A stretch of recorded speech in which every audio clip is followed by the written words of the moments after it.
The following is a conversation with Rory Sutherland. He founded the behavioural science team within the Ogilvy Group as one of Europe's most powerful advertising executives. To get a sense for Rory's thinking and his incredibly interesting worldview, he wrote a book called Alchemy, which argues that great marketing ideas are often built around a core that is profoundly irrational. There are strong echoes of Taleb in Rory's work, and Alchemy is probably my favourite book of the year.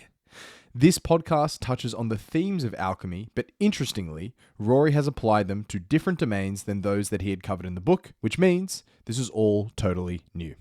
In this chat, there is a lot of talk about social engineering, how Nassim Taleb has influenced Rory's thinking, an extremely sophisticated take on signaling, how banality plays on social media, and more as well. So do hang around to the end for my afterthoughts and also my ambition for the podcast. And, although this podcast maybe took me 5 hours to put together, it will only take you 5 seconds to review. So please pump that good juice into the multiple and various algorithms. Swipe up your phone now and bring Spotify reviews to 100 before next week and bring Apple reviews up to 1,000 before the week after. All right, with no further ado, here is the great Rory Sutherland.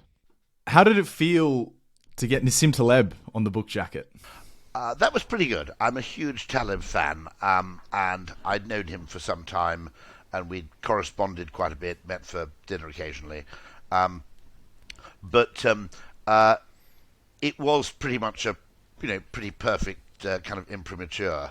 And he thoroughly enjoyed the book, which, not only to the extent of agreeing with much of it, but also finding it entertaining. And I definitely took the win there. I was absolutely delighted. Not an easy man to please in some cases, but I've been a very, very long admirer. I think this whole question of statistical misrepresentation is a much, much more widespread problem than we realise. It suddenly occurred to me there's a sort of problem, in fact, which is that if you think that statistical competence, roughly speaking, comes on a kind of bell curve, Gaussian distribution, okay? The Gaussian. Yeah, then really, really good statisticians are going to be outnumbered sort of 10 or 15 to 1 by statisticians who are merely competent, okay? Now, in something like plumbing, sometimes you want a really great plumber, but quite a lot of the time, a perfectly competent plumber is fine. Okay? They're not going to do any harm. My concern with statistics is that people who think they know what they're doing, statistically, can be spectacularly, order of magnitude wrong and spectacularly dangerous. And I don't think we've fully realised the extent to which fairly naive assumptions, which highly intelligent people confidently make every day, can quite often be wrong. Give us an example of those naive assumptions. The whole question, obviously, of assuming things are Gaussian when they aren't, which then blinds you to black swans, hence the book. Also, the extent to which I think businesses deal in averages. Because your average customer, in a weird kind of way, possibly doesn't even exist. And when you average something, and most business information is aggregated and averaged, and the reason it's aggregated is that's what the finance people care about. They care about totals. Okay? And so when you're reporting up, what you do is you add information together and then average it. Now, in that process, the really valuable information, which is about variance, difference, anomalies, etc., all the really significant information gets lost. And what we tend to do then, partly just for purposes of mathematical tractability, is we make the assumption that the world is smooth even when it's lumpy. And so, I'll give you a lovely example of this, which because you wanted a specific example.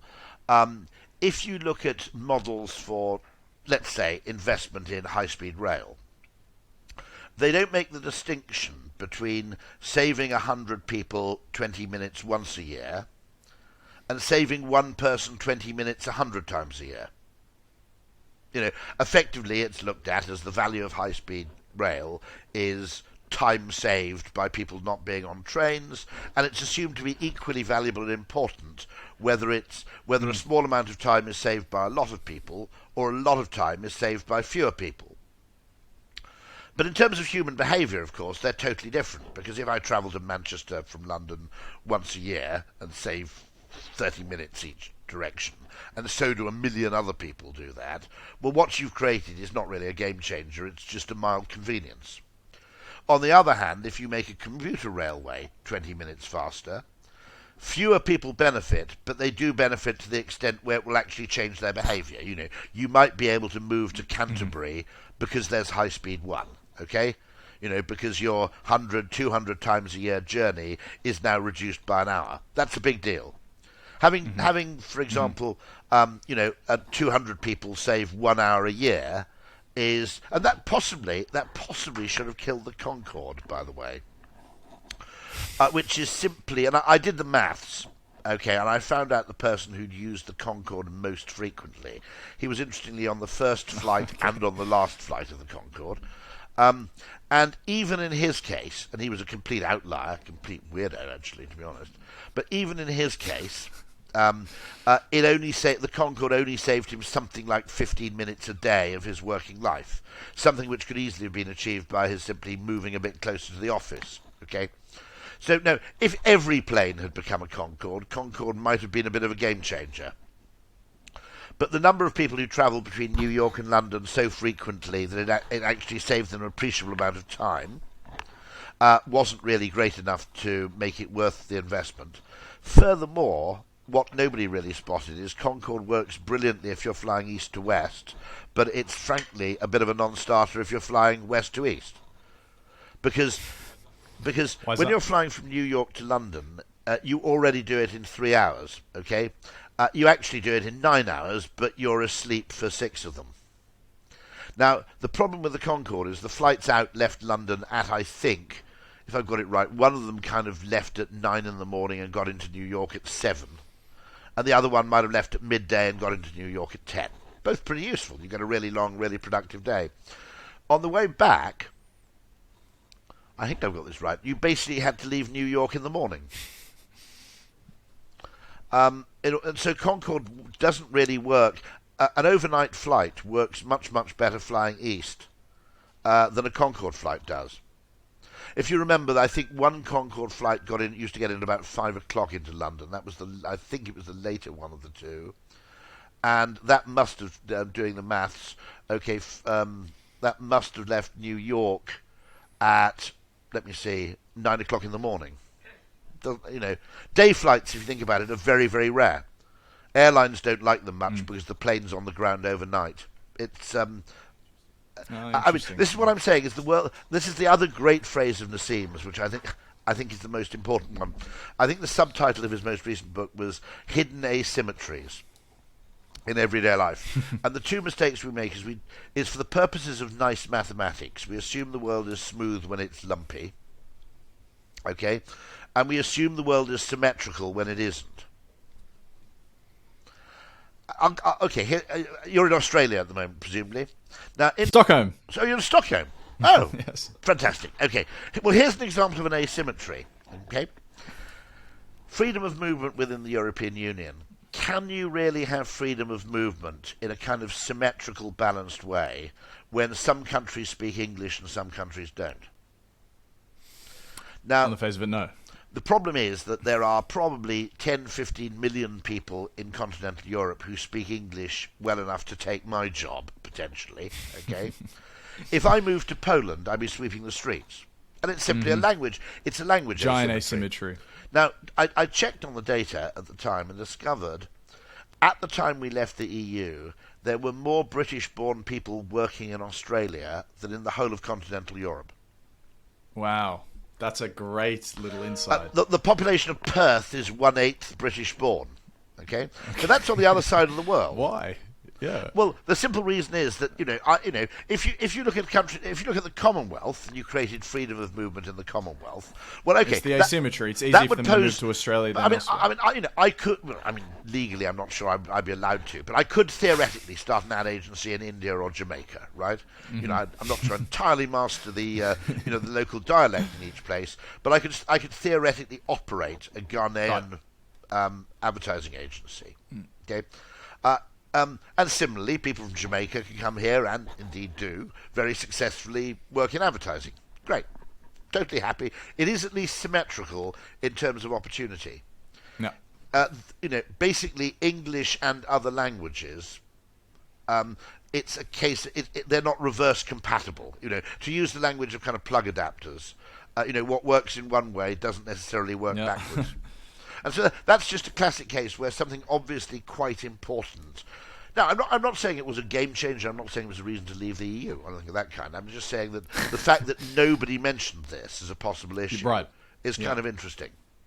And Taleb does that so well, doesn't he? He takes these things which are kind of, on the face of it, quite obvious and almost instinctual, things you perhaps should have known beforehand, but then he just gives this really tight and attractive language to it, and all of a sudden you can make sense of it and apply it to different things. And here's the most important one, by the way, is Taleb's work on IQ.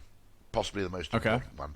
Because we automatically, and I've fallen into this trap, tend to see humans, which I don't think they should. I tended historically to see humans kind of ranked on a ladder. Bill Gates said this. He always believed initially in business that any problem was simply a matter of throwing enough intellectual firepower at it. And, if you put high IQ individuals in a place, you're more likely to solve the problem. And he very quickly came to realize, and particularly in fields like sales and marketing, that they're entirely complementary skills.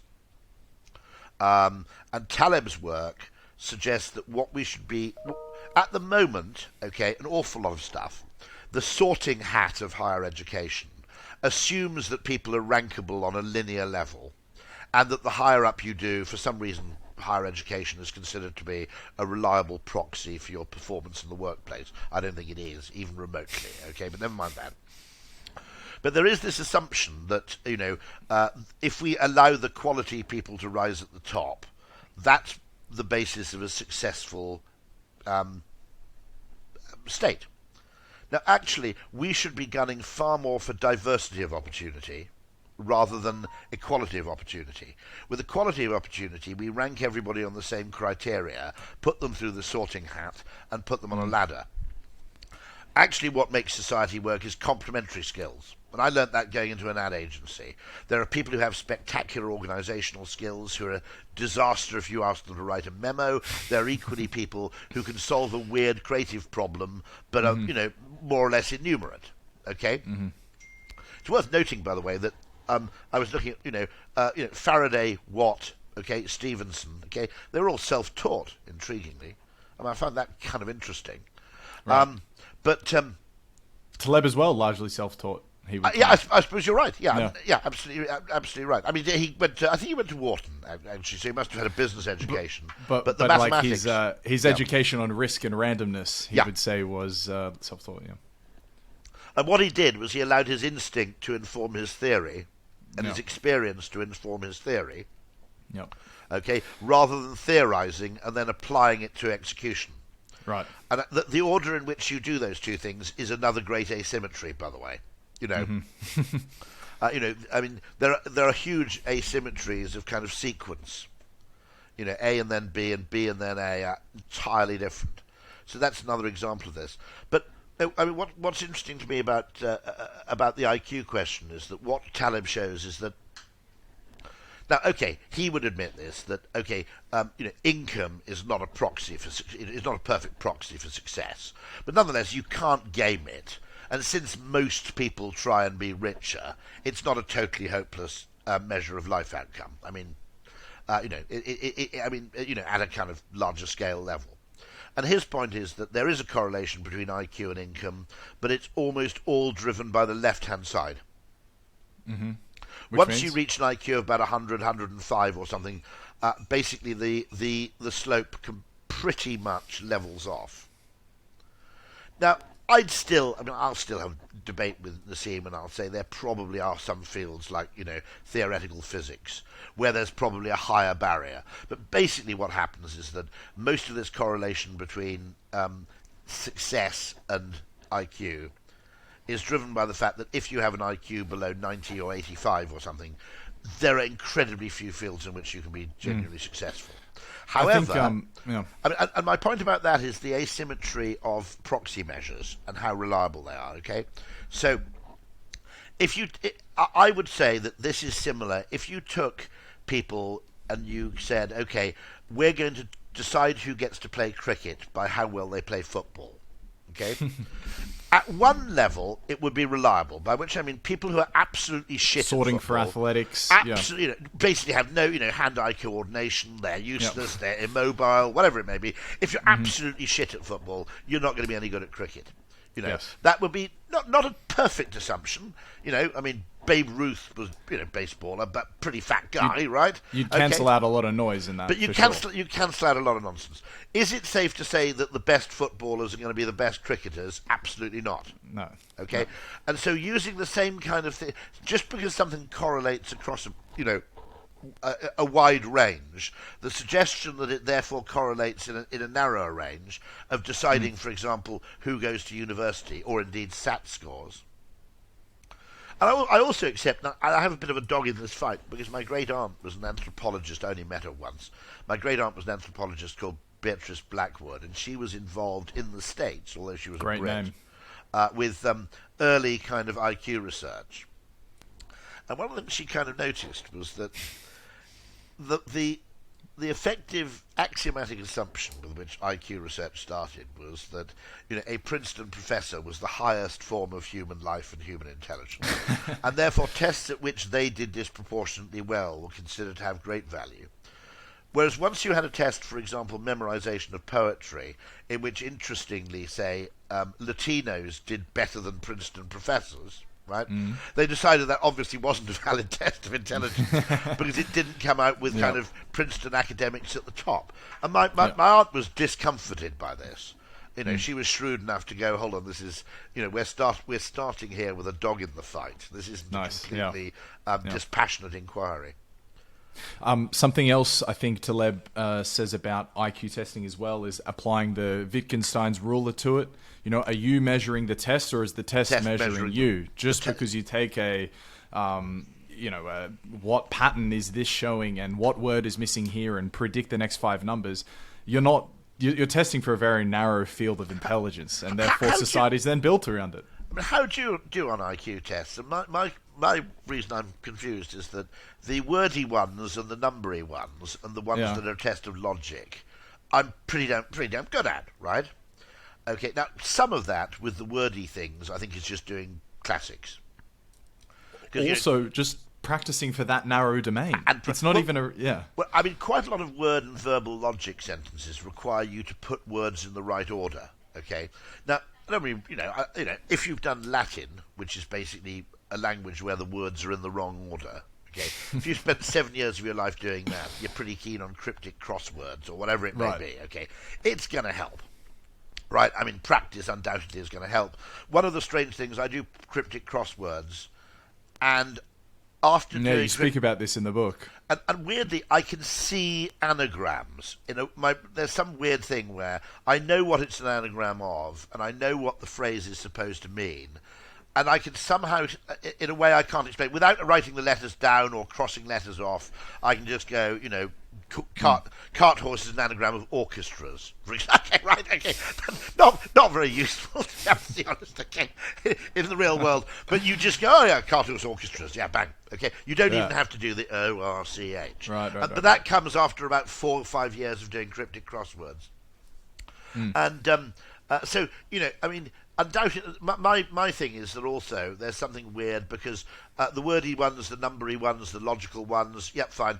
Those fucking shape things can't stand the bloody things. I don't know. Okay, you've got like a grid of like 9 shapes. There's like stripy triangle, circle that's white on the left, black on the right. Then the circle grows like a TV aerial on the top right hand side.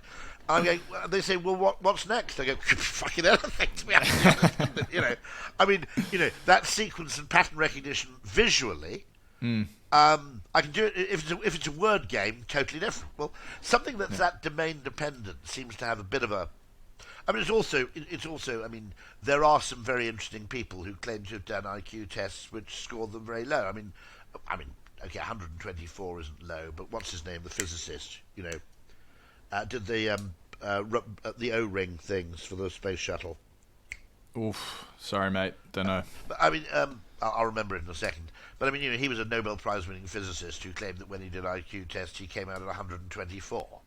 Wow. Yeah. He's one of the few physicists who'd actually be honest enough to tell you he got 124. But you're not testing for what were the conditions on the day. Richard had he Feynman, just by the had a way. meal, like all these things, No, well, this is Richard Feynman was it? Yeah, Now yeah, that's a great example of someone who Taleb would admire. I'm sure I've never heard him speak about him. I'm sure he would because he's sort of like a totally.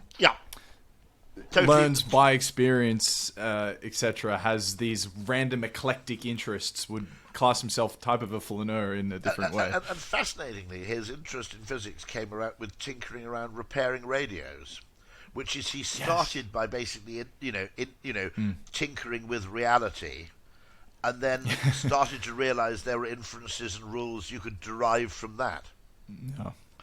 Which is kind of a kind of fascinating route in. But no, I mean this is a great example. I mean it's I thought that IQ work was incredibly important because this idea that you can use higher education as a proxy for who's employable strikes me as very, very dangerous. What you should do is give someone the real job to do and see how they do. And I think we're probably wasting a spectacular amount of talent because there are people who can do a brilliant job with a practical application. Who, I know people like this in advertising, right? If you say, here is a real world problem, can you solve it? They manifest, flashes of genius. But if you say, I want you to write an essay on the Peloponnesian Wars, not entirely unreasonable. They can't be bothered, or it just doesn't excite them because there's no practical application for, and the number of people who are happy operating in abstractions, okay, is a subset of the people who are actually happy and capable operating in the real world. And we're testing for this weird skill around abstractions, which I think is actually, I bet you see this in programmers all the time, people who basically, weren't necessarily academically particularly good, but when it came to programming problems, could manifest kind of, spectacular ability and concentration and output. I think there's also there's a survivorship bias to the idea of being a programmer as well. So many people got it and the field became so saturated. It actually turns out it's not a particularly difficult skill to learn. And so you have... I would have thought there might be a case where certain problems require... that it may be that 90% of what you do is relatively straightforward, but there are certain problems... Yes, it would certainly be like that. It'd be the 80-20 distribution. Forgive me for belaboring the Taleb point. It's just because I did something that he would be terrifically disappointed and mad at. But I made a podcast which sort of talks about his work and sort of not reviews his books, but just discusses the ideas from the book. And I think one that is most influential for me, and I'm projecting onto you now, I imagine it's very influential upon you as well, because it's something you would wrestle with every day. But it's just the idea of how can you predict a future of infinite possibilities based off a finite experience of the past, because you're there trying to create attention, do something original. There are first of all, it depends on how far ahead you attempt to plan. And what's undoubtedly true is that one of the asymmetries is that all big data comes from the same place, the past. Okay. So companies that become absolutely obsessed with justifying their future activity on the basis of pre-existing data are to some extent, as Gerd Gigerenzer, big friend of Taleb, says, they're over-optimizing on the past. Okay? Because the past was once one of many possible futures. There was a past version, very nearly experienced, of 2020, in which some bug didn't escape from the lab, right? Okay.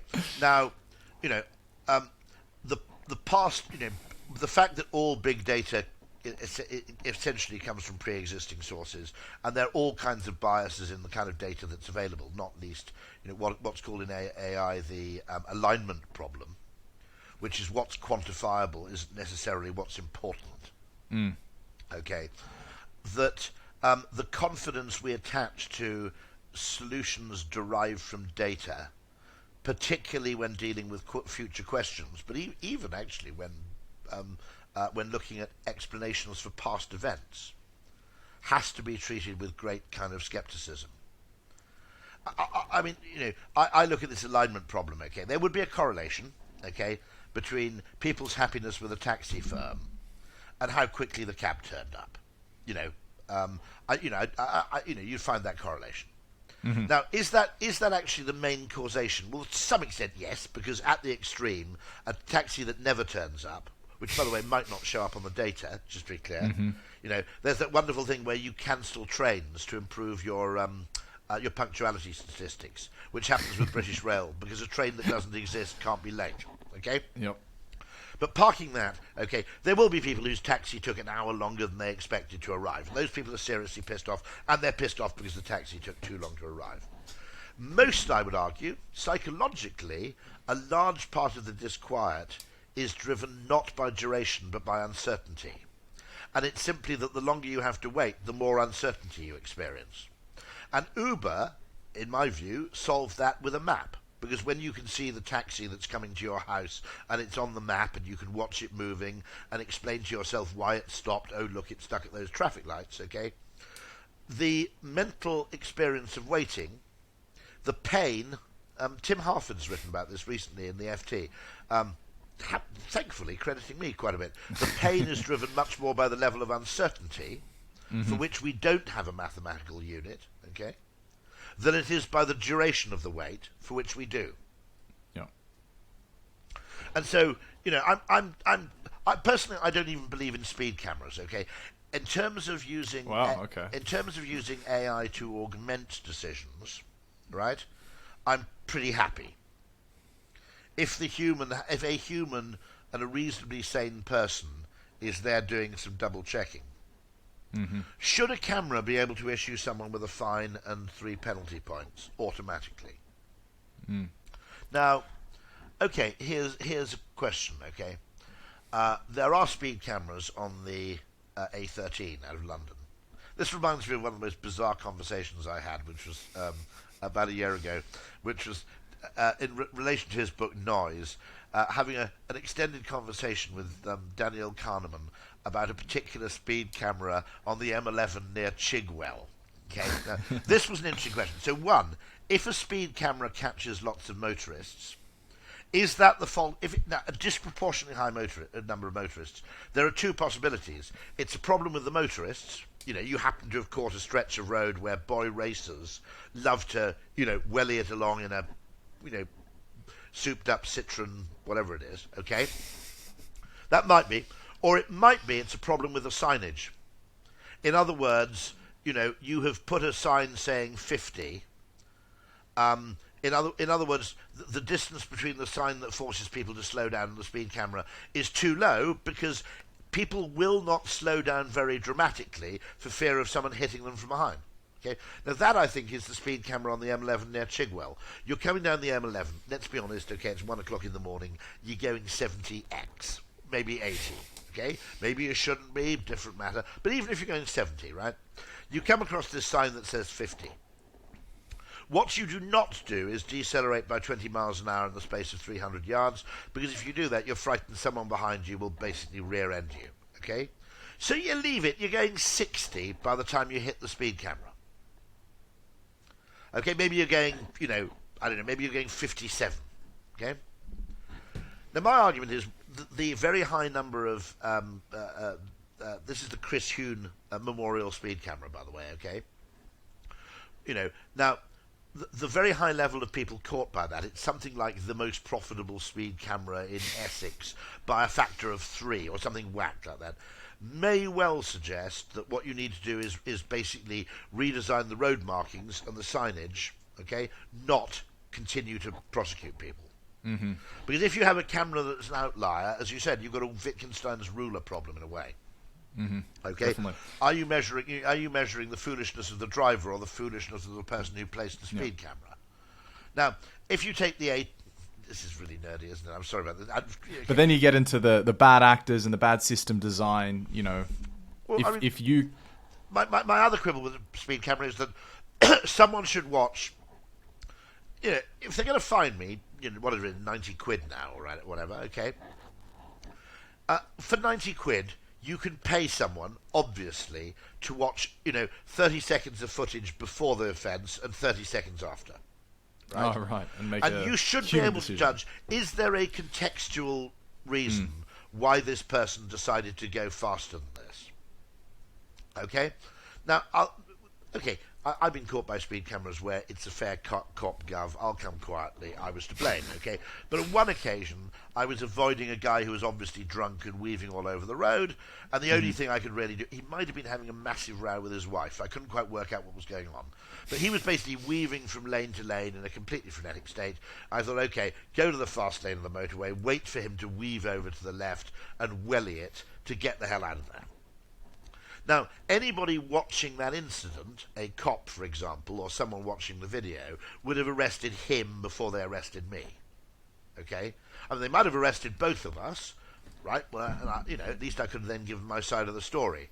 But they didn't. They let him off for weaving all over the road, and they fined me for going too fast in an attempt to avoid him. Now, that's what I call about the contextual blindness, which is the model only knows what it knows. Okay, now I think, another case in point would be the speed limit on the A13 is 40 miles an hour. Nothing to do with pedestrian safety because there aren't any pavements and the whole thing has kind of, crash barriers along the side. It's done to increase the flow of traffic by slowing cars down so more cars pass a given point in a given time, okay? Now, at 1 o'clock in the morning, maybe you shouldn't, when the road is completely empty, maybe you shouldn't fine people for going 50. Because the reason the speed limit was imposed was, in that case, not necessarily a safety motive, it was actually a traffic flow motive. And in that case, you should be sensitive to context, time of day, road conditions, and all that sort of stuff. Look, Rory, we could beat that horse really to death. No worries at all. I think people will be. It's really important because we have weird things like a weird kind of Silicon Valley kind of death cult believes you can kind of quantify the world to a point where every decision becomes optimal. Yeah. And I mean, never mind. This reminds me of Taleb talking about the C. elegans worm and how much we don't understand complexity. Does that anecdote ring a bell to you?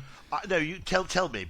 I do so remember... basically, this worm has 300 neurons, and with a neuron, each additional neuron doubles the complexity according to the amount of neurons that were in it before. So the difference between 300 and 301 is non-trivial. The difference between 1 billion and 1 billion and 1 is just completely unequatable.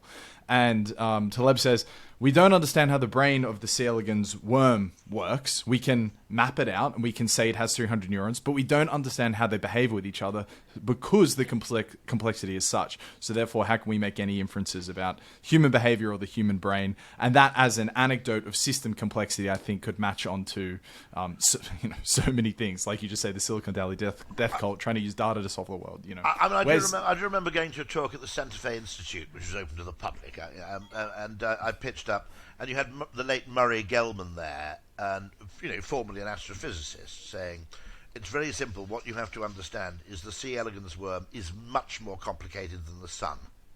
Okay, as a physicist, you can basically say what's going on in the sun, but in this worm, you have a degree of kind of complexity and emergence, and God knows what. I mean, by the way, I naively kind of thought that there'd be a New Yorker or New York Times or Atlantic article by now saying, COVID, here's how it works, this is what really happened. But actually, in terms of the transmission, let's also remember one thing, which is that science kind of failed on ventilation, I think, early, and failed on the fact that it was airborne to a much greater extent than was believed. Okay? So, we ought to actually give science a kind of due process and say, obviously, it did a magnificent job of, vaccine development, assuming you aren't one of the people who believes otherwise. I mean, I think you generally did do a pretty good job there. I agree. Okay.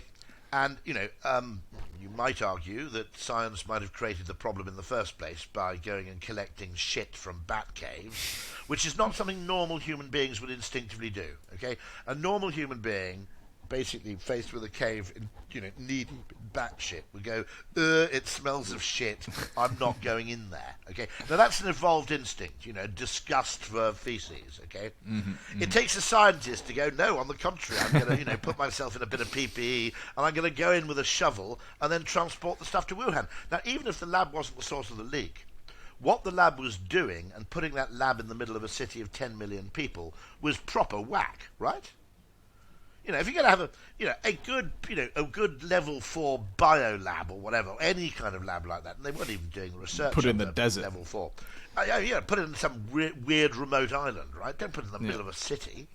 Okay? For God's sake, jeez, are these people fucking idiots, right? So even if it was the wet fish market or this is whatever it is. Whatever the cause was, what they were doing was whack, okay? And the gain of function tests were whack, okay? You should, So let's face it, it's a bit of a score draw for science if it actually ends up solving a problem that it created in the first place, right? But I still haven't seen that piece that goes, hey, COVID, basically this is how it works, okay? Here's a weird one, okay? Now, early on, being a bit of a, maybe this was unethical of me to do this, come to think of it, but it didn't occur to me at the time. Early on in the pandemic, I went and bought a Philips HEPA air filter, which basically you turn on in the room and it filters your air. I also opened the windows a lot, long before this was advised. And I expected those HEPA air filters at some point during the pre-vaccinated pandemic. I thought I better buy one now for 500 quid because they're going to be going for $5,000 on eBay. Never happened. Interesting. And why? I got a lot of weird people saying, the virus is too small to be caught by a HEPA air filter. And my problem was the virus isn't travelling alone; it's riding on some particle of gob or mucus, right? Secondly, HEPA air filters actually capture particles much smaller than they. Because NASA although instinctively that could be a decent argument. I vaguely speculated that one reason why Germans might have done quite well in the early pandemic was they tend to sleep with the windows open. They have some really weird habits. But any talk of ventilation and also the whole cloth mask debate was kind of unfairly closed down, I think, because someone said no, there was almost a kind of absence of evidence, issue where common sense decisions couldn't be taken because you didn't yet have a kind of randomized control trial. And we need to worry about that, because if science is unable to actually operate by the sort of common sense and precautionary principles when time is of the essence, you got a problem there, okay? And so I think there was something. I think that it's interesting though that we still don't have a kind of this is basically how it works. Yeah. And let's face it. But isn't that explicable just because of the political chaos surrounding that subject, particularly? No, I mean, it probably is just a degree. Okay, so I was talking to Conrad Wolfson the other day, and he said something that I'd also said, which is all the models of COVID transmission, seem to assume that it was binary. You either got infected or you didn't. There was no consideration of the fact that the size of the initial dose might have a bearing on the course of the disease. Now, this kind of apparently varies according to viral infections. There are ones which are initial dose dependent in terms of the course, and there are some which are a bit more binary. But obviously, what you do might be very, very different if you acknowledge the fact that the scale of infection, initial infection, might have a bearing on what happens next. Because if you like, there are two basic approaches. There's the absolute approach, which is you cannot afford to get infected, okay? But there's also an approach which you might say includes cloth masks, which is every little helps, okay? And then you might say, well, there's a further level of complexity, which is do you want people to get mildly ill? Because if people are mildly ill, they're more likely to wander about and infect more people. What you want people to do is to get seriously ill, because in that case they'll withdraw from society. And so all these things make the whole thing incredibly complicated, because there's a loop back between behaviour and consequences. And once behaviour is a factor in your model, you know, at that point you can't assume things like linearity, averages, smooth distributions, because human behaviour has not, and human perception and human response to what we see, and our interpretation of what we see, has not evolved to maximise accuracy. It's evolved to maximise fitness. I heard a very interesting thing on this book, which I do recommend, called it's called the Algorithms to Live By I think Brian Christian and somebody Griffiths, have I got it right? Sure. One of the interesting things is that we always talk about social media messing up people's perception, because suddenly what you're experiencing isn't representative of life as it really is. Okay, because things that are sensationalist or hostile or extreme gain much more saliency and traction and distribution than things that are banal. Yep. And I'd always been conscious of that particular thing, but Brian Christian, I think, or possibly the other guy called Griffiths, makes the point, actually that's true of just the invention of language. That once you have language, okay, stories are not representative of reality. And so our kind of Bayesian priors, our prior assumptions, are messed up simply by the existence of language, because people will talk about freak events much more frequently and right, yeah, to a much more appreciative and interesting and larger audience. If you say, I went for a walk today and not much happened. But we still do convey those banal messages through language. It's the same medium that will then go on and tell an embellished story. Would that necessarily be corollary to social media? Because you don't have the banal in social media, because it just doesn't do any. Well, I tried this, a wonderful experiment, which is going on Twitter. I challenge people to do it, and expressing a kind of moderate, considered opinion.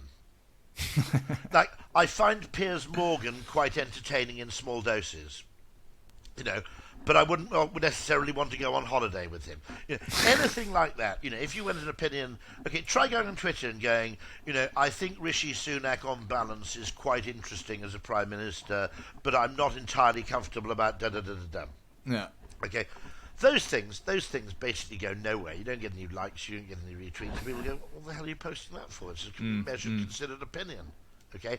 Whereas if you go and, basically go, it's either, you're a Corbynista or some sort of, whack job fanatic libertarian at the other extreme, okay? Those opinions, have a kind of, ludicrous, artificial simplicity to them, which makes them, may make them annoying, but something that's really annoying is getting a response, right?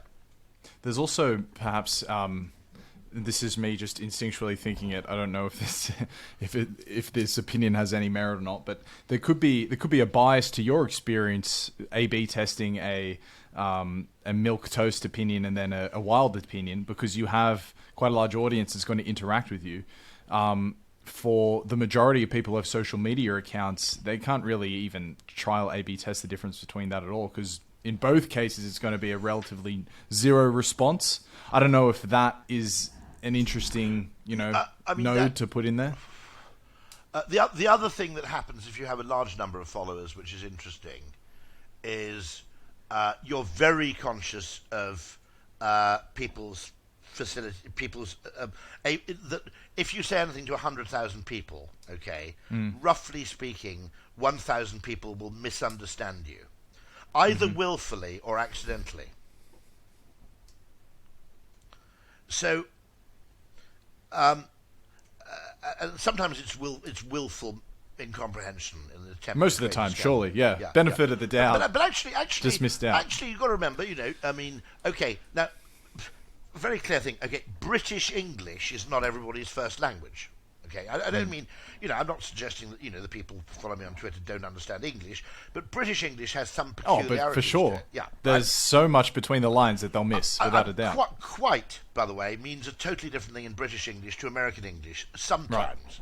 And I can't explain it, okay? It was quite brilliant means it was really, really brilliant, but it was quite good means it was fairly good, but it wasn't that great, okay?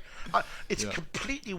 the British English use of the word quite is completely whack, and Americans are at least consistent in it, okay? I mean, the fact that it's used as both a sort of qualifier and a kind of intensifier. Yeah, and also a negative inflection at the end of a sentence. Quite.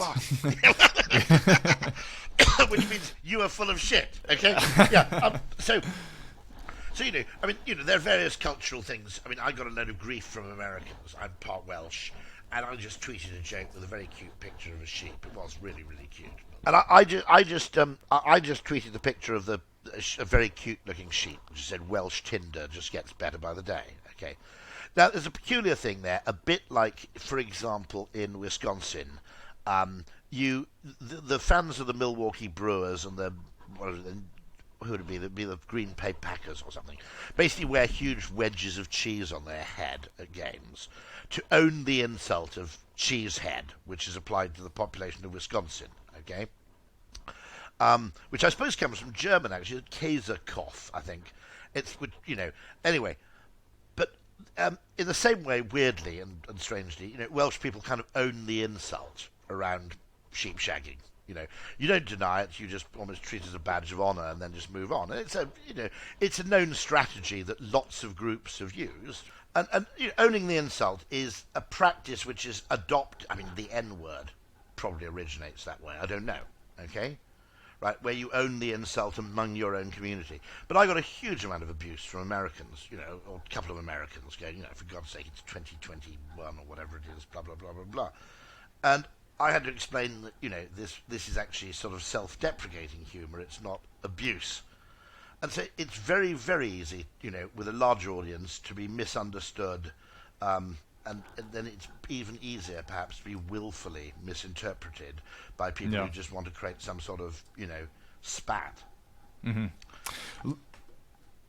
So let's face it, finish off your point. When you have a character limit, it isn't possible to write with the kind of nuance that you would enjoy when writing a book. Who would have thought? Yeah. Now this, just to round off the point on Taleb, this might be a silly question to ask in public, but what's he like as a bloke? Because he has this giant public persona, and I don't know how to make heads or tails of it. I've personally found him lovely. I mean, he obviously, fires back abusively. A way that baffles a lot of people. But it took a while for me to realise that in many cases he's right to be cross, because these statistical misconceptions are extraordinarily costly. Because in a weird way, it's that old thing at the beginning of, I think, is it Margin Call? No, probably The Big Short, isn't it? It's not. Fun enough, Mark Twain never said this. I think it's attributed to Mark Twain. It's not what you don't know that can hurt you. It's what you think is true that ain't so. And so it strikes me that statistics give us this extraordinary confidence, in the sense that we will quote a statistic as though it is, a slam dunk end to an argument, when in reality it's nothing of the kind. That statistics have first of all, patently the power to mislead. They can be used highly selectively. I was raising a question the other day which concerns me, which is that when we receive one of those papers from the government or, the National Trust or whoever it may be, okay, who are looking at their diversity figures, okay, and they ask your ethnicity, I'm not sure that we shouldn't refuse to answer, regardless of your ethnicity. Just say, I decline to answer. And if enough people decline to answer... Now, let me explain why this is a problem, because, okay, ethnicity is undoubtedly a dimension. There is undoubtedly ethnic prejudice, okay? No one's disputing this, okay? But if you measure that, if you measure discrepancies and disparities between different ethnic groups, to the exclusion of anything else, right? Okay, and your proxy measure for the diversity of a population is the extent to which it represents the ethnic makeup of a country. Okay? We're going to commit some terrible, terrible offences where, old Etonians of colour in the UK, are basically, recipients of a bidding war, whereas people from, incredibly impoverished white backgrounds, can't make it into university. I was talking to Conrad Wolfram about this, where he was at Eton, okay, and there was a guy there who was from an incredibly poor background, but who managed to get 3 or 4 scholarships. So he got, because of an extraordinary mathematical talent or whatever it might have been, which meant he got to go to Eton for free, right? Yeah, really, really, genuinely exceptional case. Okay, and it suddenly occurred to Conrad Wolfram that when he goes and applies to universities, they're going to be slightly reluctant to take him because their privately educated figures, okay, are measured against their state school figures. And this guy had patently been to a private school, so regardless of any other factors or considerations in his background, he was at a disadvantage. Because he's a white guy from a private school. I'm not even sure he's white, by the way, but it was the anti-private school bias would still be taken as a kind of wherever possible, we'd rather take someone, And then, of course, what do you do with grammar schools? They're in Kent. They're selective schools, okay, but you don't pay for them. Now, those schools, in a sense, enable universities to take people who've been de facto privately educated in a very selective, rarefied environment, but treat them as if they're state school admissions for the purposes of statistics. Now, okay, you will notice a correlation, but you wouldn't expect, let's say, doctors or vets necessarily to reflect the ethnicity of the population. But it's interesting to measure. I mean, one interesting thing you'll find is that probably people of colour are overrepresented in medicine relative to the population, massively underrepresented in veterinary science. This is a point made by a friend of mine who's Sri Lankan. And his explanation, not mine, don't shoot the messenger, is that basically, South Asians just don't like animals very much. Okay. What?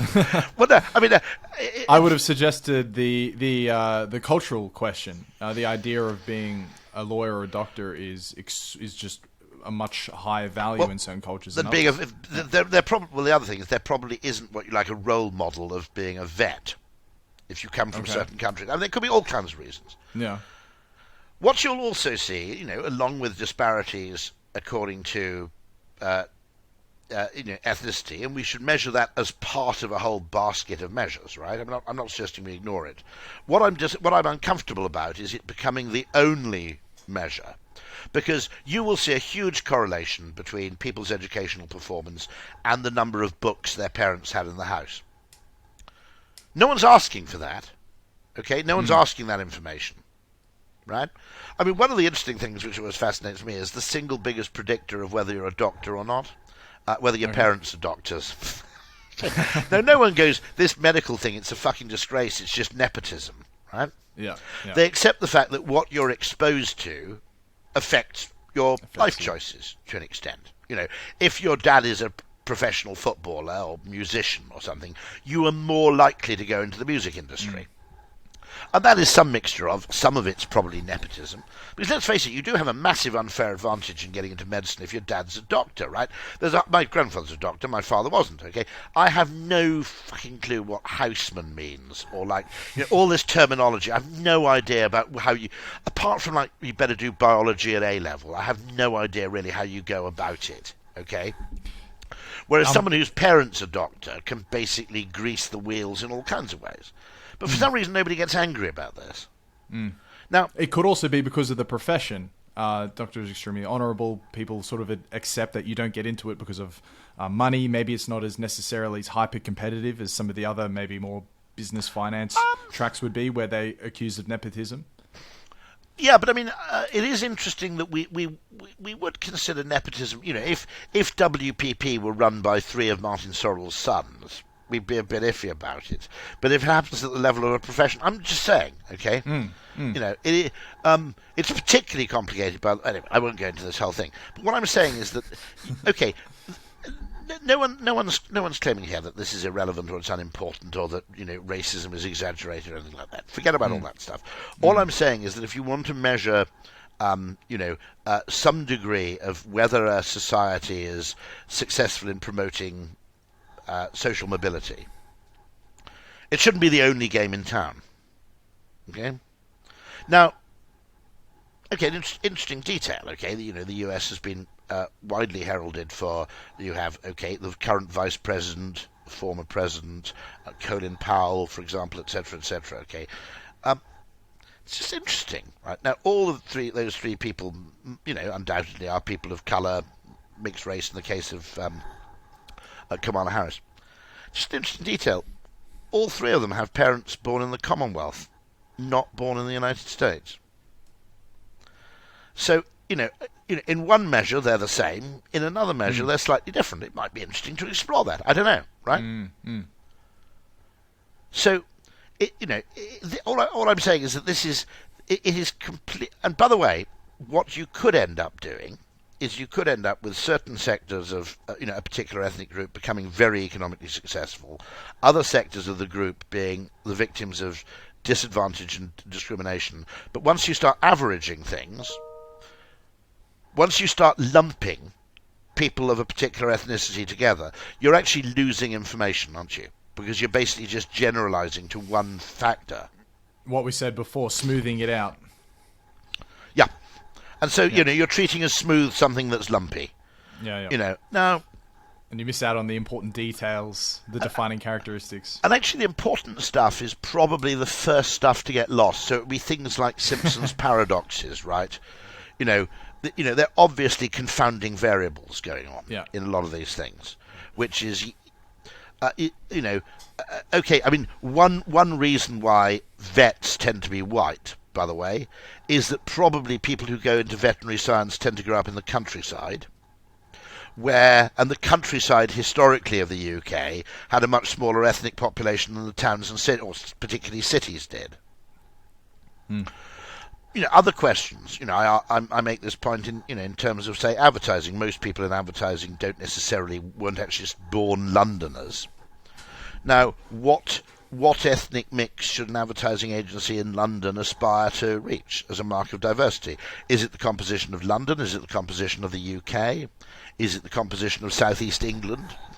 Because should it aspire to any set number at all? And also, should you? Is it? I'm just saying, is it safe to use one thing because what you're suggesting, in a sense, is that the only source of inequality, if you're not careful, you'll come to conclusions which suggest that the only cause of inequality, unfairness, and injustice in the UK is, say, racial or prejudice or gender prejudice, because those things are easy to measure, right? And you also can't lie about them. You could argue that when you fill in these forms, since it's actually not illegal to lie about your ethnic identity, I guess you could. I don't know. There's one form on the census which is your religious affiliation, which there's no obligation to tell the truth, which is why everybody said they were a Jedi Knight last time round. Now, I don't know. Now, just to be clear on this, I'd have no problem answering those questions honestly if I felt that the statistics were being handled with sufficient nuance and understanding of complexity, not to... That you suspect they're not being... Not to be abused or effectively hijacked for some purpose or other. I don't have that faith, to be honest.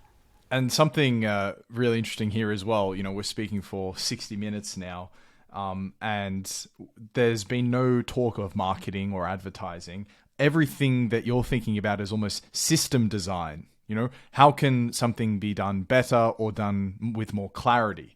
I found that a really, really compelling part of Alchemy, because you are this marketing guru, yet you're not talking about, Coke campaigns, McDonald's campaigns. Well, instead, there are really important lessons from complexity, by the way, which marketers don't necessarily understand. And when marketers do understand it, they don't necessarily relay it to other parts of the business. So I'll give you one example. The fact that the adoption of a new behaviour or a new opinion or anything else tends to be kind of a sigmoid curve. I think it's explained by the fact that people are very driven by two default modes in behaviour, one of which is habit. Okay? Any food eaten by a living organism, by definition, has not killed them, right? So the fact that we tend to eat things we've eaten before, and so on and so forth, to an extent, is has basically imbued in us a kind of when in doubt, do what I've done before. Okay, this shampoo was pretty good last time. What are the gains to experimentation here? What's the explore trade-off? Buy the same shampoo. And similarly, we also have a default mode, which is do what everybody else is doing, because if they're all eating the yellow berries, then it's fairly safe to believe that they're safe to eat. Now, because this means that change in things, attitudes, behaviours, etc., is not linear or anything like it, I think once you understand that, you need to evaluate your advertising differently, because actually the time at which your advertising might look most effective may be the time in which it's actually least necessary. It's when a product has already taken off and reached critical mass. Air fryer world, okay? Did you see this thing? I've been evangelizing the air fryer for 10 years. There's documentary evidence on YouTube. I did notice that, yeah. Okay, and it was something that I always thought, along with Japanese toilets, a few other things, also electric cars, etc. It interests me because although it's a hard product to sell, once people buy one, they never go back. Multi-channel TV was like that in the UK. Nobody wanted it for decades, literally. No, 4 channels is 4 channels is fine, But once people actually ended up with 60 channels or more, going back to 4 channels was kind of unthinkable, right? Yeah. Now, what's interesting about those products actually is exactly that they're ratchet products. They're very slow to sell. Mobile phones, same thing. A lot of people were highly resistant to mobile telephony, but once you get a mobile phone, the number of people who actually go, I don't want that anymore, is tiny. Now, understanding that path of behavioural change, okay, and the fact that it's non-linear, seems to me vital to understanding all kinds of things about the world, one of which being why perhaps large companies don't innovate successfully, because they're too quick to kill things off. The question they should be asking, Nespresso only survived within Nestle because for a couple of years they lied about their sales figures to head office. Is that a fact? Yeah, they knew they were onto. Well, lied is such a strong word, but let's just say but that's their biggest. That's the biggest lie. I mean, it's a $1 billion creation, fantastic thing. Innovative coffee. Drinking it right now. There we go. Bit of product placement. But the point I'm making there is that if you understand this, the question you should be asking of a new product or innovation is not what is the pace of growth of this category. It should be of people who buy this product, how many of them repeat buy. Yeah. And that's, Japanese toilet will be a case in point, okay? I've got one Japanese toilet. It will be 10 years before I buy another one. But eventually, when another toilet needs replacing, having experienced one Japanese toilet, there's no way I'm going back to dry ass wiping. It's barbaric, right? But when you understand those patterns of change, the world starts to make more sense. So, for example, people who get really, really angry about right-wing bogeymen, because there are people who are slow to pick up on some particular, political trend or nuance or whatever, okay? Or the fact that older people are resistant to listing their gender pronouns at the bottom of an email, okay? Look, it's just how the world works. We don't change our minds simultaneously, okay? There is that most attitudinal change, and I would include that attitudes to same-sex marriage, attitudes to drink driving, for example, effectively kind of permeate through a population. There are still unapologetic smokers kicking around the place. There are still people who unapologetically drink and drive, okay? But they're far fewer in number than they would have been in, my parents. My parents didn't drink and drive. I'm not dobbing them in here, right? But I'm saying a lot of their contemporaries did. And incidentally, you wouldn't stop someone in 1974 leaving your house in their car if they'd had a bit too much to drink, whereas I think now you would. Yeah. Well, Yeah. back then it might have been socially unacceptable. Like, what are you doing? Now it would almost be You'd socially almost wrestle them to unacceptable the ground not and- say something. Yeah, Yeah. yeah. Well, it would have been an awkward conversation full to say, I change. don't think, yeah. So all those kind of things change. And, as the context changes, our behaviour changes. So Let me explain in complexity terms why it's important that you believe in alchemy, okay? okay. There's a downside to acknowledging complexity, undoubtedly, which is it's far less easy to be certain or absolutist or to actually reach a single demonstrably optimal answer to a problem. That's the downside, right? And so because of that downside, people pretend things aren't complex where they are. When they are.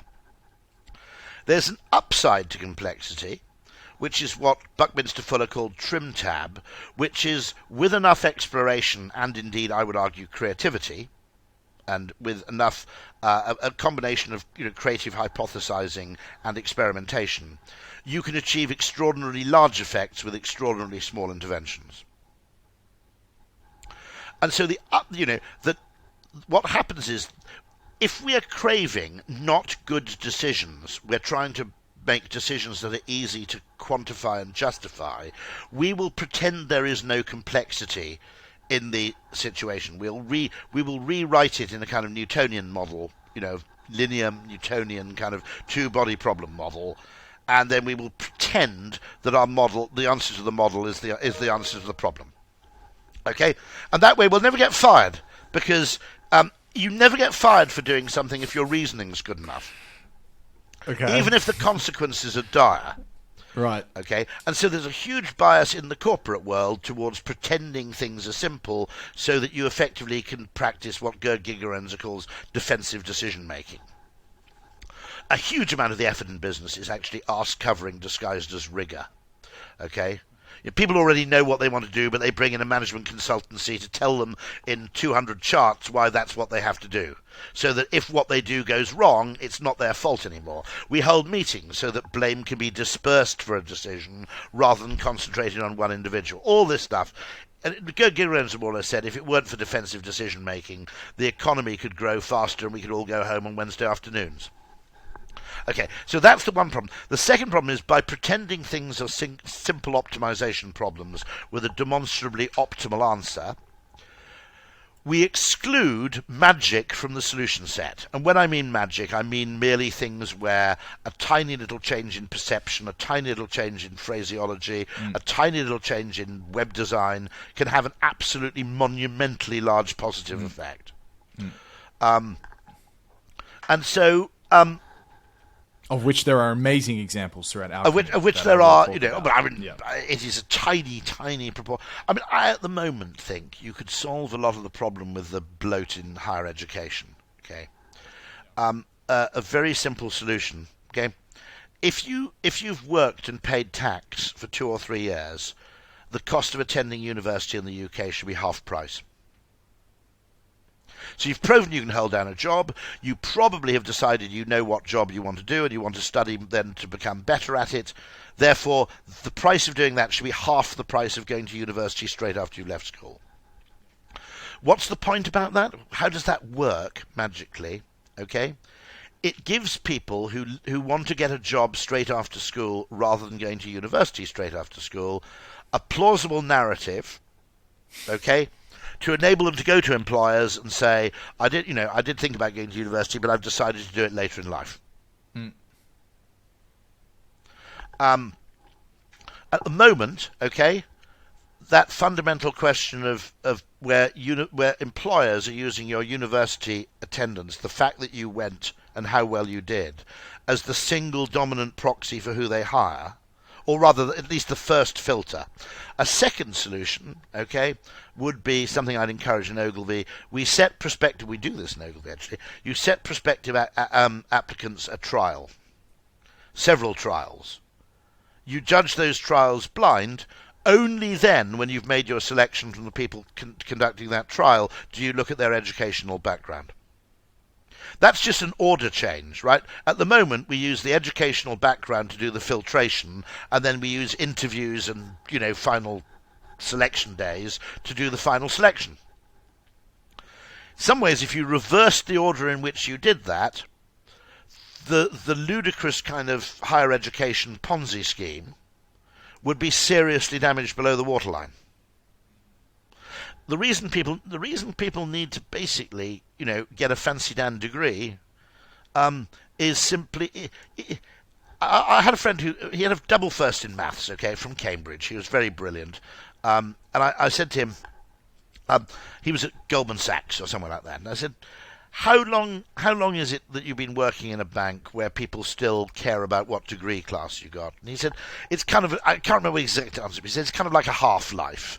But after 5 or 6 years, nobody really cares. It's, I see you worked for this, and you did this, and you achieved this, and you worked with this guy, and I respect that guy massively. So if he's happy to employ you, then I'm happy to employ you. All the other shit basically kicks in, right? So but the reason the degree is so critical is that it's at a decisive moment in your life. It's the only card you've got to play. Now, if you changed that, all right, by basically changing the kind of the sequence of recruitment and selection, so that you didn't use degree class as the principal sorting hat, okay, the entire business would be totally different. Now, my argument is that by judging people on degree class, you'll end up with, 10% of people getting offered 100 interviews and 50% of people getting offered no interviews at all, right? That's an extraordinary waste of talent. I mean, just to know how weird it is, there's a guy I met who had a double first from Oxford in theology and philosophy, and he couldn't get an interview with a consulting firm because they prefer engineers. Oh, fuck off. Crazy, isn't it? Yeah, seriously, fuck off. I feel that big time, Rory. I mean, I have a very average degree from a very average university, and I'm in a country, and I've been out of my own country for so many years now. There is, just how can I show some value to this prospective employer beyond my business degree in economics from UTS, a university nobody knows, 5-7 years ago. It's what you're saying, it really resonates. And it also contains the absolutely insulting assumption that you gain human capital when you're in an educational institution, but you don't when you're in a commercial institution. I learnt far more my first 3 years at Ogilvy than I did in my 3 years at Cambridge, right? Yeah. Okay, you learn by doing. Okay. Yeah. And looking back, I wish I'd done a year of psychology or something. But how was I to know that at the time? But you've learnt the psychology now. Well, yeah, I mean, my father always complains. He's 94, and he got a third from Cambridge, I think. And he always complains, since I left Cambridge, I've probably read, 2,000 books on history. But according to the credentialist rule, I'm no better informed than I was aged 23, right? 70 years of bloody reading count for zilch. And in your case, okay, what we need to be creating. Okay, it all depends really how you view the world. You can either view the world like Shakespeare, which is different personalities, different talents, different types, are all part of the fabric of what makes humanity magnificent. You've got all these laughable kind of comic characters who are still, a valuable part of what it means to be human, and you put them all together in the right mix, and you've got some sort of magic. Or you can view it as a kind of linear sorting hat, where there are, and the whole question of meritocracy assumes hierarchy. Mm-hmm. Okay, it assumes that basically everybody can be ranked on a kind of single scale in terms of their worth. It's absolute nonsense. The value of most people depends on their complementarity and their complementary relationships with other people. If you want to have a job for life, I always say, find something your boss is really bad at. Find a really talented guy who's going to move up the ranks, okay? Find what he's bad at. Maybe it's public speaking, maybe it's writing, okay? Maybe it's something like that. Be complementarily good at that thing, right? Definitely, yeah. And that's probably more applicable now than ever. And my other suggestion is try and be quite good at two things. Okay, because there are loads of people trying to be really good at one thing. Okay, you're up against impossible odds. Okay, if you're trying to be the world's best tennis player, sorry, you're going to fail. Right? Okay. Unless you have an extraordinary mixture of genetic luck, parents who are fanatical tennis players, God knows what, your odds are zilch, right? But if you're a terrific data scientist and a tennis player, all of a sudden suddenly you've got a gig now, and you've got a really interesting gig. You know, absolutely right. And so the whole thing actually is making us think about the world in completely the wrong way, and making us think about human talent in completely the wrong way. By the way, you know, a good ad agency, let's be honest, you need a few chin-stroking Oxbridge types around the place, male or female. But why? I mean, why is that an absolute must? It's probably useful for credentials. B, there are things that chin-stroking but then again, types you're feeding back into the same problem that you've just identified. Okay, we would be we would be much poorer as an Paul Feldwick, I think, has a genuine beard. I don't think he'd mind being, portrayed as a chin-stroking, intellectual type. And the advertising industry would be inordinately poorer without people like that. But it'd also be inordinately poorer without a bunch of people who joined after school and started in the post room. Okay? And advertising's actually, it's as interesting as a culture in many ways as it is as an actual business. You know, it's quite a distinctive but interesting culture. And the point is that what makes an advertising agency interesting is the complementary relationships between different talents, entirely, and of course it means you have a very weird mix of people under the same roof. But no. I mean, the other reason you probably need it is just confidence. That and sometimes you needed it because some of your clients might be chin-stroking Oxbridge types who like working with, all that sort of stuff. Okay, right. So what I'm saying is they're part of the ecosystem. Just as Falstaff is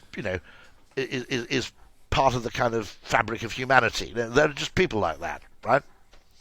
So I think I think that what we're trying to do instead, I mean, what I find slightly offensive about what you might call the middle-class educated, right-thinking Davos project is deep at the heart of it is one simple assumption, which is the world would be a better place if everybody were more like me. Okay? And it's, it simply isn't true.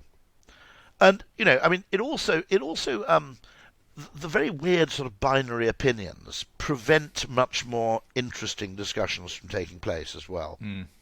So, okay, immigration, okay, are you for it? Are you against it? Neither, okay? This is my response. Patently, we can see some countries that have done it pretty well and which have emphatically benefited. The United States? I mean, even more so, maybe Canada and Australia, actually. Okay, sure, yeah, definitely Australia. Okay, Australia's done it pretty well. I don't know what they're doing, okay? There are also countries where it genuinely is not working yet. Maybe it'll work later. For example. Okay, I'm not going to give one, but, but I mean, no. I mean, there are countries where it has posed a problem. There is a speed at which you do it, okay? Do you do it fast? Do you do it slow? In other words, do you do it in jumps, or this is what a complexity theorist would ask you, okay? Do you do it in infrequent sporadic jumps, or do you do it as a gradual stream? Is it, and what is the relationship between a humanitarian objective and an economic objective? Very important question. Okay, they're all really important questions. Okay, now, those are the questions we should be asking. We should be discussing how do we make this work well. Now, instead, it's become just a signalling competition where people, basically are, regarded as unfashionable to ask any questions.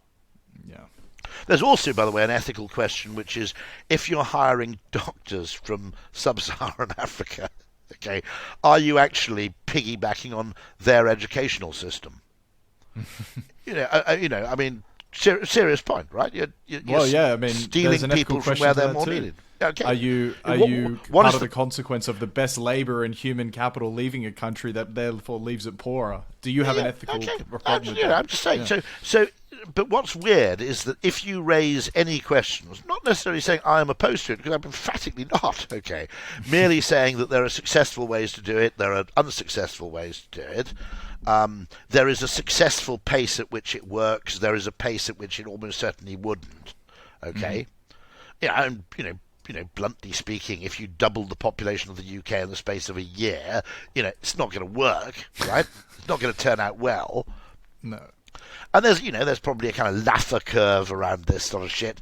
But the point is that why is it that we send people to really intelligent educational institutions, and they come out of it with almost a more kind of Manichaean good versus evil view of the world than they had when they went in? It's just kind of whack. And suddenly, actually, the fashionable nature of your opinion. And this is the great thing of luxury opinions. Rob Henderson writes about. There are certain things opinions which people wear, really, for the purposes of sort of social approbation and signalling. That's very interesting. What's an example? Are you talking about, say, literally what you wear, your fashion as a signal of an? There is an argument that it's kind of there could be an element of costly signalling, which is, is a very, very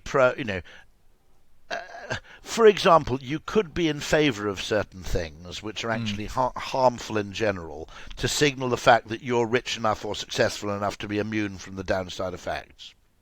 Okay, yeah. There's also massive hypocrisy in the sense that if you look at, elite liberal opinion, it's very, very easy going in terms of, things like divorce, for example, and so on. But if you look at their own behaviour, they're very, very likely to stay married.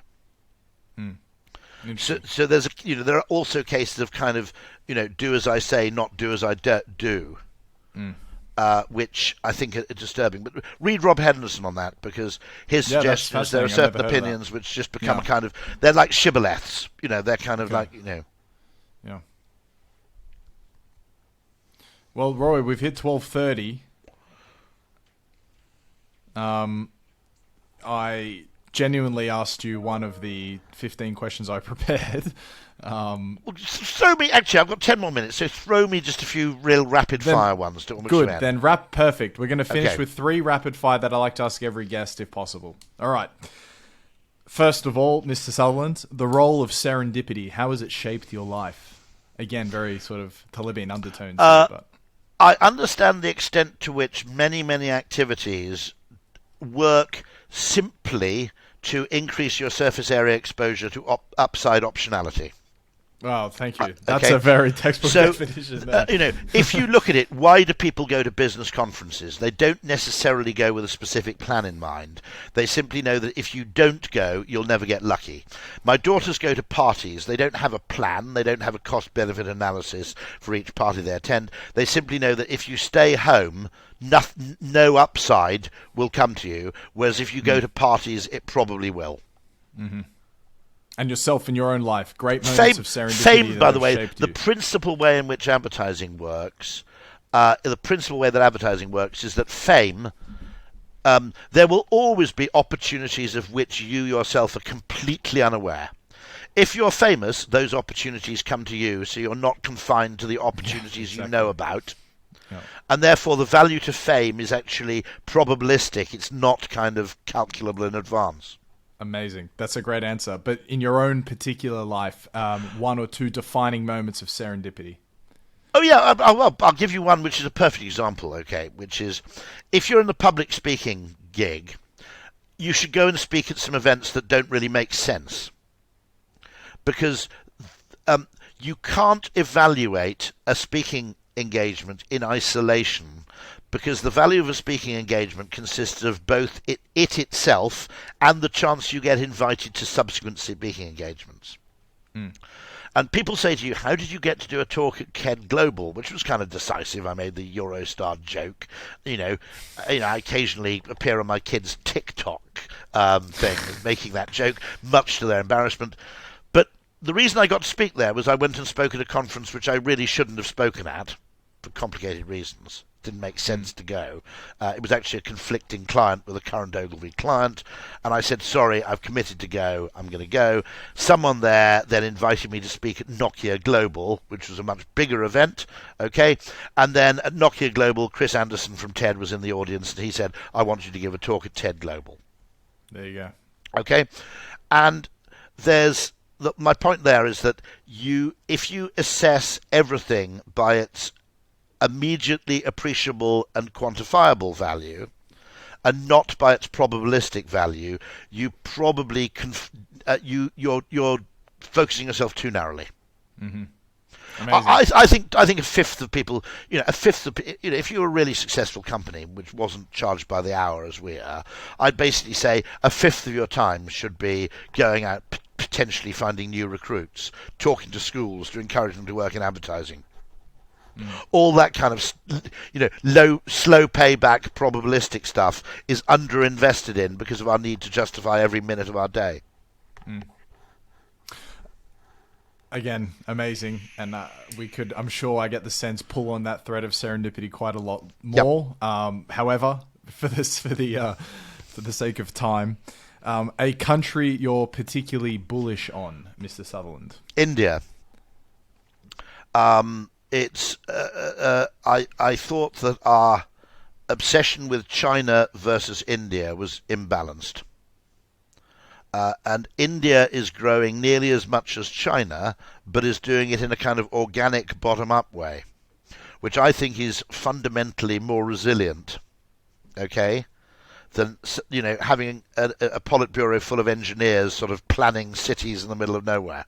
And ultimately, I think the strength it enjoys. I think ultimately it used to kind of piss me off, okay, having loads of business people endlessly bigging up, what is, a pretty top-down regime.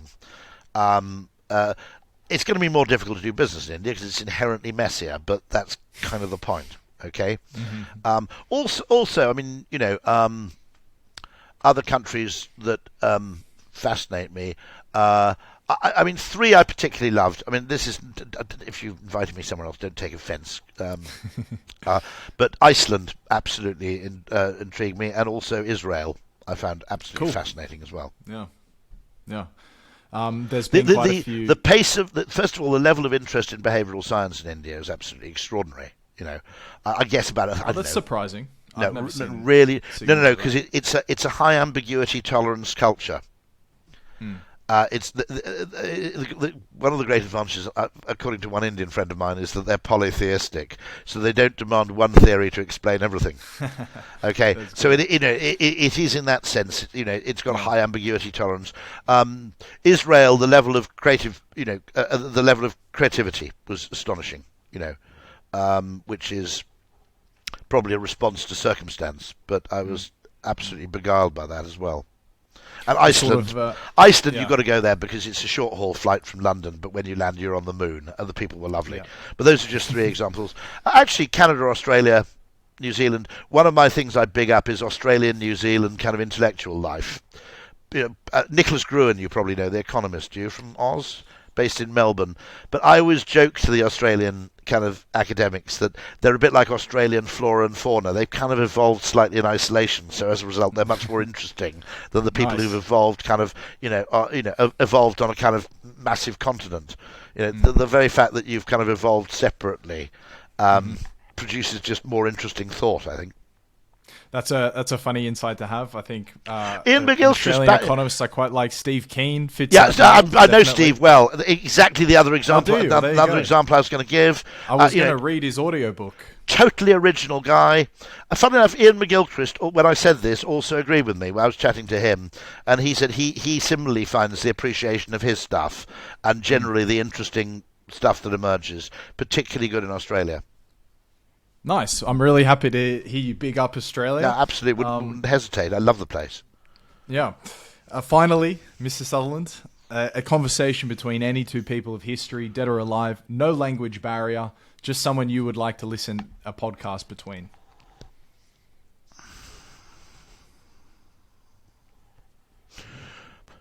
Bloody hell. I'm trying to go. Nobody asked exactly that question. And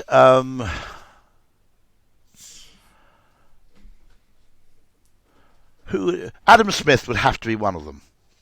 I mean, solving economics is really easy. It's be more like Adam Smith, okay? Cut out the obsession with, Adam Smith would probably be one of them. And another one might be, it might be someone like, one of those people, Herbert Simon or someone like that would be interesting. But okay, who's Herbert Simon? Interesting. He's kind of really, in a sense, the forefather of. No, I'll tell you the second one. I think the first behavioural economist, and unfairly underrated, Aesop. Okay. That's one you weren't expecting, okay? But no. Aesop is basically a collector of what you might call paradoxes and nice. Apparent contradictions in human behaviour. And a collector of paradoxes. I think it was Aesop who, reading Aesop. I had a children's book when I was like 8, okay. And just so Aesop, the three things I find really interesting are detective fiction. So another person who'd be high on there would be, possibly a great writer of detective fiction, or Conan Doyle or someone, that kind. Crosswords, cryptic crosswords, where what you have to do is see what people don't want you to see. Mm. Okay. And I think there's a weird influence. I had this children's book when I was about 6 or 7, which is like illustrated Town Mouse and the Country Mouse, illustrated Aesop's fables, which I for some reason loved. Mm. And I often wonder whether that was a kind of decisive early moment. So him and Adam Smith. Yeah, that'd be great. Yeah. All right then. Well, Rory, thank you for being generous with your time. I really, really love your enthusiasm. I think it's very infectious. And I listen to Alchemy, and you can also hear the enthusiasm come through there as well. But thank you so much, sir. I really do appreciate you giving me the time. An absolute pleasure. Thank you very much indeed. Again, thank you so much, Rory. Absolute pleasure speaking with you. I genuinely got through 10% of the questions that I had scheduled. Such is the erudition of his worldview. Basically, you give him any topic and he'll be able to riff on it. That's interesting for a very, very, very long time. Other interesting things that I wanted to ask Rory about was, say, Salman Rushdie, because he actually worked with him for a while at Ogilvy, getting Rory's sort of gut instinctual response to how you would apply alchemy to podcasting, for example, things like this. But anyway, there will always be a next time. Finally, to you, my dear and generous listener, thank you so much for listening this far through. If you have, I think it means that we can get a review. So, bring the Apple reviews beyond 1,000 by next week, the Spotify reviews beyond 100 by next week. Pump that good juice into the multiple and various algorithms. Swipe up your phone, leave 5-star reviews, say nice things about the product, because the podcast's algorithms, the indexing, it's all in the Stone Age. There's no discoverability. The only way to get these podcasts to spread is by lots and lots of reviews, so people see it, and it's a measure of authority. But thank you so much for listening. You're all a bunch of legends. I got a lot of podcast recording next week. We got a lot of backlog, interesting ones coming up. Keep telling people about it. Ciao.